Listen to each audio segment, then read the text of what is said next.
الحمد لله نحمده ونستعينه ونستغفره ونتوب إليه ونعوذ بالله من شرور أنفسنا وسيئات أعمالنا من يهده الله فلا مضل له ومن يضلل فلا هادي له وأشهد أن لا إله إلا الله وحده لا شريك له وأشهد أن محمدًا عبده ورسوله وصفيه من خلقه وخليله وأمينه على وحيه ومبلغ الناس شرعه فصلوات الله وسلامه عليه وعلى آله وصحبه أجمعين. أما بعد، أيها المؤمنون عباد الله، اتقوا الله تبارك وتعالى وراقبوه في جميع حركاتكم وسكناتكم مراقبة من يعلم أن ربه يسمع ويراه. I gjithë falenderimi takon Allahut. Atë falenderojmë, prej tij ndihmë dhe falje kërkojmë dhe tek ai pendohemi. Kërkojmë mbrojtjen e Allahut nga sherri I veteve tona dhe nga veprat tona të këqija. Atë që Allahu udhëzon nuk ka kush ta humbas. Ndërsa atë që ai e lën në humbje, askush nuk mund ta udhëzojë përposhtë tij. Dëshmoj se nuk ka të adhuruar tjetër me të drejtë përveç Allahut të vetëm e të paortak, dhe dëshmoj se Muhamedi është robi dhe I dërguari I Tij, I zgjedhuri dhe I dashuri I Tij prej krijesave, I besuari mbi shpalljen e Tij dhe përcjellësi I fesë së Tij të përsosur tek njerëzit. Lëvdata dhe shpëtimi I madh I Allahut qofshin mbi të, mbi familjen e Tij dhe mbi të gjithë shokët e Tij. E më pas, o ju besimtar, robër të Allahut, friksojeni Allahut Tabaraka wa Taala dhe kini parasysh vëzhgimin e Tij në të gjitha lëvizjet dhe qëndrimet tuaja, si dikush që e di se Zoti I Tij e dëgjon dhe e sheh atë. Dhe dijeni, Allahu ju mëshiroft, se në devotshmërinë ndaj Allahut është çelësi I suksesit dhe shkaku I lumturisë dhe shpëtimit në këtë botë dhe në botën tjetër. O ju besimtar, Profeti sallallahu alaihi wasallam ka thënë: ruhuni nga dynjaja dhe ruhuni nga gratë, sepse sprova e parë e bijve të Israilit ishte tek gratë. Kjo pra është një prej sprovave më të rënda, më të mëdha dhe më të rrezikshme për burrat e këtij ummeti. Prandaj njeriu, veçanërisht njeriu, ka nevojë të mësojë dhe ta kuptojë këtë çështje në atë mënyrë që ta ndihmoj të shpëtoj nga kjo sprovë dhe të mos bjerë në të, sidomos kur shtohen joshjet, që shpondon në kohën tonë, lakurisia, tundimet dhe shumëfishojnë shkaqet që e çojnë njeriun drejt saj. O ju besimtar, nuk ka gjë më të dobishme në këtë çështje se sa të meditojmë mbi Kur'anin fisnik, sepse ai është shërim për çdo sëmundje, veçanërisht ajo histori e mrekullueshme, historia e Jusufit alayhi salam, pejgamberit të Allahut. Në të gjendet mësimi më I madh, si thotë I lartësuari, me të vërtetë në tregimet e tyre ka mësim për njerëzit me mend. Jusufi alayhi salam u përball me këtë sprovë në një mënyrë nga më të vështirat. Allahu Tabaraka wa Taala ka treguar se groja e ministrit, që gjende në shtëpinë e saj, e ftoi atë në mëkat, pra në gjunaun e paturpsisë. Ajo kishte pozitë dhe bukuri, ndërsa ai ishte I ri në kulmin e rinisë dhe fuqisë së tij, dhe ishte I abanxhi pra në një vend të huaj. Ishte ajo që e ftoi drejt vetes, u përgatit për të dhe punoi për ta joshur Jusufin alayhis salam. I mbylli të gjitha dyert dhe u përpoq ta fuste në kurthin e kësaj sprove, me çdo mjet dhe mënyrë që ajo mundi. Mirë po Allahu Tabaraka wa Taala e shpëtoi Jusufin alayhis salam. Prandaj njeriu, veçanërisht njeriu, duhet të meditojë mbi shkaqet që e shpëtuan Jusufin alayhis salam, duke medituar mbi fjalën e Allahut Tabaraka wa Taala dhe duke nxjerrë prej saj atë që e ndihmon, pra ato mësime, këshilla dhe orientime që e ndihmojnë për të shpëtuar nga kjo sprovë e madhe dhe rrezikshme. Ai besimtar, duke medituar mbi këtë pjesë të begatë të Kuranit, gjejmë se shkaqet që na ndihmojnë për të shpëtuar nga sprova e grave dhe paturpsisë të nxjerra dhe të përfituara nga historia e Jusufit a.s. janë 7. Le ti meditojmë dhe ti mësojmë ato së bashku. E para, Allahu ju begatoft, kërkimi mbrojtjes tek Allahu te baraka wa taala. Sepse kush kërkon mbrojtje tek Allahu, ai e mbron. Dhe kush mbështetet tek Allahu, ai mjafton atij. Thot Allahu i lartësuar: "Wa man ya'tasim billahi faqad hudiya ila siratin mustaqim." Vërtet kush kapet fort pas Allahut, vërtet ai është i udhëzuar në rrugën e drejtë. Prandaj ai Jusufi alayhis salam nxitoi të kërkonte mbrojtjen e Allahut të madhëruar, dhe kur ajo e ftoi, ai tha ma'adh Allah.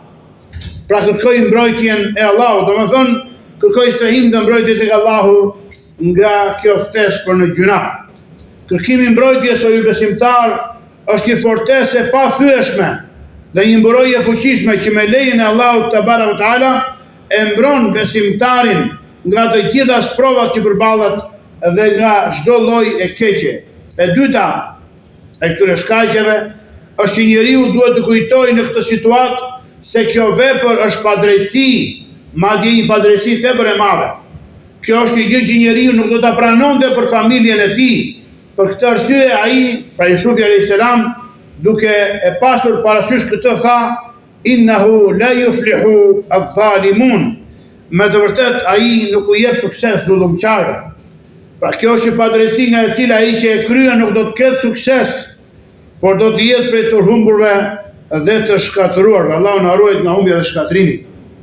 Në Musnedin e Imam Ahmedit, Allahu mëshiroft, përmendet historia e një të riu që erdhi tek pejgamberi sallallahu alaihi wasallam dhe i tha: "O i dërguari i Allahut, më jep leje të bëj zina."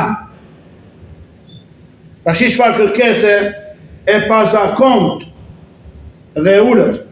Sahabët fisnik, Allahu që t'i kënaqë me ta, e qortuan këtë të ri, ndërsa profeti sallallahu alaihi wasallam e afroi atë pranë vetes dhe i tha: "A do ta dëshiroje këtë për nënën tënde, po për vajzën tënde,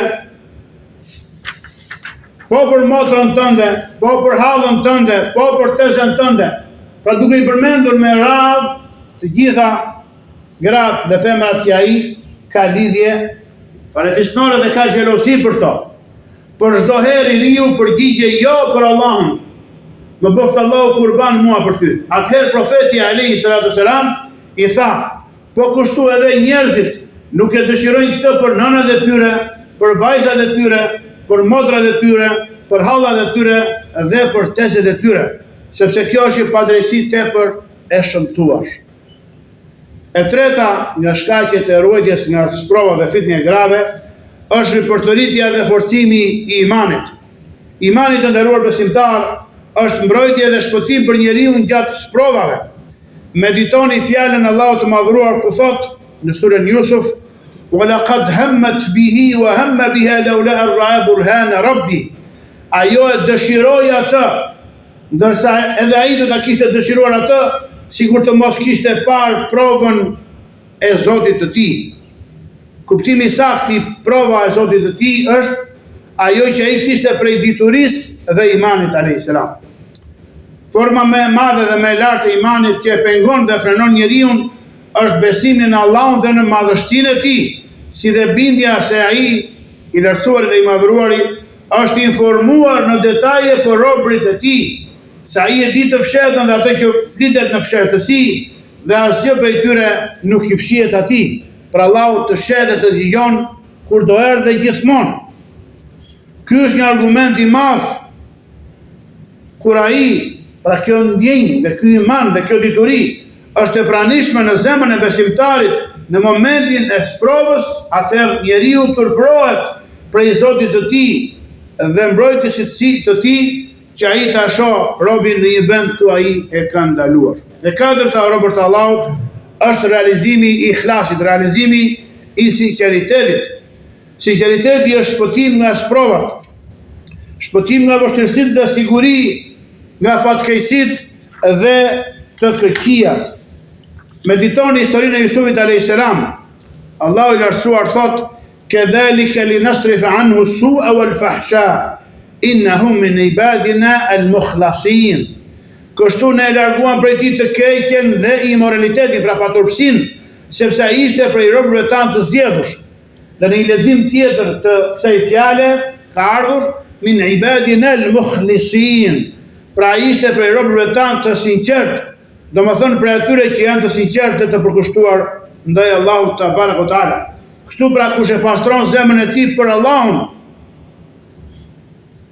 dëshirat e ndaluara dhe kënaqësitë e ndaluara nuk do të gjejnë rrugë drejt zemrës së tij.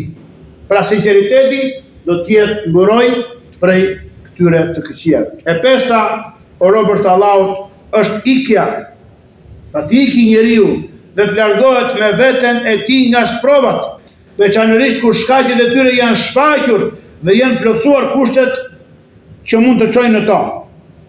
Ja në këtë histori Jusufi a.s. kur u shfaq kjo sprov kaq e rëndë dhe kaq e vështirë për një djalosh, iku duke drejtuar nga dera, si thot i lartësuari, wastabaqa al-bab, dhe të dy vrapuan drejt derës. Jusufi vrapoi për të ruajtur nga sprova, dhe ajo vrapoi për ta mbyllur dhe për të vazhduar në joshjen edhe në devimin e saj. Ai iku nga sprova për të shpëtuar pra vetveten dhe për të ruajtur pastërtinë e tij alayhis salam. Kështu duhet të jetë edhe robi besimtar i Allahut. Ai nuk duhet të ndërmarr hapa që e çojnë drejt sprovës. Ndaj Allahu lartësuar i ka urdhëruar besimtarët kur dalin nga shtëpit, wa qul lil mu'minina yaghuddu min absarihim wa yahfazu furujahum. Thuaj besimtarëve të ulin shikimet e tyre dhe të ruajnë organet e tyre intime. Dhe thuaj besimtarëve të ulin shikimet e tyre. Dhe në fund të tyre jetëve. Pra, hapi i parë kur del nga shtëpia është ta ulësh shikimin, sidomos në realitetin që jetojmë ne sot. Nëse gjendet në diçka të tillë, duhet të shpëtoj veten duke u larguar nga sprovat, jo të afrohet atyre ose ta ekspozoj veten ndaj rënies së to. Pra ne ka ndaluar sheria ynë i fisëm dhe i përsosur nga përzierja midis burrave dhe grave, si ndodh në përdashma, në përdekje, në përsebepe, në shkolla, do të përzierja me zinive dhe është e pashmangshme rënja në paturpsi. Përkundrazi duhet të largohet prej sprovave, duke kërkuar shpëtimin, sigurinë dhe shëndetin e shpirtit të tij. E gjashta, o robër të Allahut, është qëndrueshmëria dhe vetëpërmbajtja. Kjo ka një rëndësi tepër të madhe. Allahu te barekuhu teala duke treguar për gruan e ministrit në këtë ngjarje thotë: وَلَقَدْ رَاوَدتُّهُ عَنْ نَفْسِهِ فَاسْتَعْصَمَ. Ajo thot, unë e joshja atë, por ai u vetë përmbajt. Pra vetë përmbajtja, robër të Allahut, është fuqia për ta frenuar veten, për ta ndaluar, për ta qortuar dhe për të marrë shkaqet që çojnë drejt shpëtimit, sigurisë dhe mbrojtjes. Kështu ishte Jusufi alayhi salam. Njerëzit përballë sprovave ndahen mes atij që qëndron i fortë dhe atij që dorëzohet. Vërtet kush qëndron i fortë shpëton, ndërsa kush i dorëzohet sprovës ai shkatërrohet. E shtata dhe e fundit të robërt Allahut është këmbgulja dhe insistimi në lutje ndaj Allahut te barekuhu teala dhe kthimi i sinqert tek Allahu subhanahu wa taala. Kush e lut Allahun me sinqeritet, Allahu i përgjigjet lutjes së tij, ja realizon shpresën dhe i jep atë që robi i kërkon atij. Jusufi a.s. ju drejtua Zotit të tij, u kap fort pas Allahut dhe kërkoi shpëtimin dhe sigurinë e tij nga ai në të cilin, pra në dorën e të cilit gjendet çdo çështje. Ai tha: "Qala rabbi as-sijnu ahabbu ilayya mimma yad'unani ilayhi, wa illa tasrif 'anni kaydahunna asbu ilayhinna wa kum min al-jahilin." Si tha Jusufi a.s. kur përball jo vetëm me sprovën e një gruaje, po bën shumë gra. O Zot im, burgu është më i dashur për mua se sa ajo në të cilën më ftojnë këto gra. Nëse ti nuk i largon prej meje kurthin e tyre, unë mund të prilem drejt tyre dhe të bëhem prej sudumqarve dhe prej të paditur. Ai pra e luti Allahun me këto lutje të sinqerta, duke i drejtuar Zotit të tokës dhe të qiejve. Dhe Allahu subhanahu wa taala ju përgjigj lutjes së tij dhe ja realizoi kërkesën dhe lutjen atij. Fastajaba lahu rabbuhu fasarafa anhu kaydahun Innahu hua as-samiul alim. Kështu Zoti ti ju përgjigja ati dhe largoi prej tij kurthin e tyre. Vërtet ai është gjithdëgjuesi dhe i gjithdituri.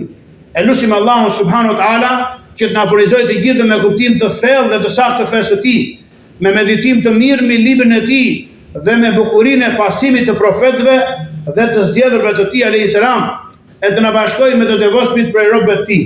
I them këto fjalë dhe i kërkoj falje Allahut për veten time, për ju dhe për gjithë muslimanët, për çdo gjuna.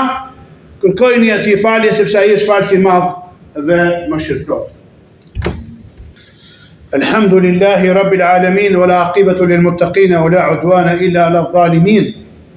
Falënderimi shumë i takon Allahut, dëshmoj se nuk ka të adhuruar tjetër me të drejtë veç Allahut të vetëm e të pashok, dhe dëshmoj se Muhamedi është robi i dërguar i tij sallallahu alaihi wa ala alihi wa sahbihi ecma'in. E më pas, o ju besimtar, kini frikë Allahun, sepse vërtet kush e ka frikë Allahun, ai e mbron dhe udhëzon atë drejt më të mirës në çështjet e fesë dhe të dunjas së tij. Dijeni se fjala me vërtet është fjala e Allahut, udhëzimi më i mirë është udhëzimi i Muhamedit alayhis salam. Çështjet më të këqija janë ato të shpikurat, çdo gjë e shpikur është bidat dhe çdo bidat është devijim. Përmbajuni xhamatit të muslimanëve, sepse dora e Allahut është mbi xhamatin. O besimtar, siç e dëgjuam në shpëtimin e Jusufit alayhis salam nga kjo sprovë dhe nga sprovat e tjera që i ndodhen atij, të cilët Allah i ka treguar dhe i ka rrëfyer qartë dhe bukur në surën Jusuf, ka mësim për ata që marrin mësim dhe këshill për ata që duan të këshillohen, pra që kanë zemrat e gjalla, që kanë jetë, jo zemrat e përmbysura, që pasojnë epshet dhe tekat. Veçanërisht për atë të cilin Allah i madhruar e ka begatuar që të meditojë mbi ajetet e tij kur e lexojnë Kur'anin festik dhe të thellohet në udhëzimet e tyre, në mënyrë që ato të jenë shërim për zemrën e tij dhe shpëtim për të nga sprovat dhe të këqijat e çfarëdo lloji. Në përfundimin e tregimit të Jusufit alayhis salam, Allahu tabaraka taala përmendi dy cilësi madhështore, që mbajmë mend dhe vath në vesh ato, me të cilat ishte pajisur ai alayhis salam, dhe të cilat ishin shkak për shpëtimin e tij nga çdo sprovë dhe për mbrojtjen e tij nga çdo fatkeqësi. Cilat janë këto? Meditoni pra për këtë në përfundimin e kësaj historie, kur Jusufi alayhis salam tha: "Ana Yusuf wa hadha akhi, qad manna Allahu alayna", u tha vëllezërve: "Unë jam Jusufi dhe ky është vëllai im, nga nëna dhe nga baba. Allahu na ka begatuar neve." Cili ishte shkaku i kësaj mirësie? Cili ishte shkaku i këtij shpëtimi dhe kësaj pozite që Allahu i dha atij, pasi vëllezërit deshën ta vrisnin, e hodhën në pus, edhe gjitha sprovat që kaloi e vitet e burgut? Ai tha: "Innahu man yattaqi wa yasbir, fa inna Allaha la yudhi'u ajra al-muhsinin."